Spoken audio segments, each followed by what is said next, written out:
മോന്ത ശക്തി പ്രാപിക്കുന്നു. സംസ്ഥാനങ്ങളിൽ അതീവ ജാഗ്രത. മോന്ത അല്ലെ. അപ്പൊ ഓരോ ചുഴലിക്കാറ്റും വ്യത്യസ്തമായ പേരുകളിൽ എത്തുമ്പോൾ നമുക്കുണ്ടാവുന്ന ഒരു സംശയമാണ് ആരാണ് ഈ പേരുകൾ നൽകുന്നത് എന്ന്. ഇതാരാണെന്ന് നോക്കാം നമുക്ക്.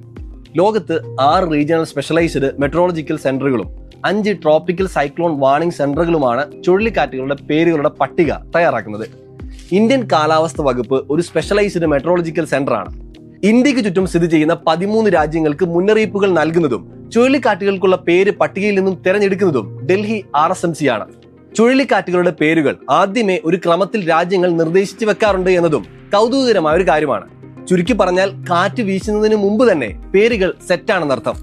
ഇപ്പോൾ മോന്ത ചുഴലിക്കാറ്റിന് പേര് നൽകിയിട്ടുള്ളത് തായ്ലാന്റ് ആണ്. തായ്ലാന്റിന് ശേഷം അടുത്ത ഊഴം UAE-ക്കാണ്. സെനിയാർ എന്ന പേരാണ് UAE നിർദ്ദേശിച്ചിട്ടുള്ളത്.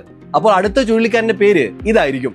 പിന്നെ ഒരു കാര്യം കൂടെ, ചുഴലിക്കാറ്റുകൾക്ക് പേര് തിരഞ്ഞെടുക്കാൻ കൃത്യമായ മാനദണ്ഡം കൂടിയുണ്ട്. വെറുതെ അങ്ങോട്ട് പേര് നിർദ്ദേശിക്കാൻ പറ്റില്ല എന്ന് ചുരുക്കം.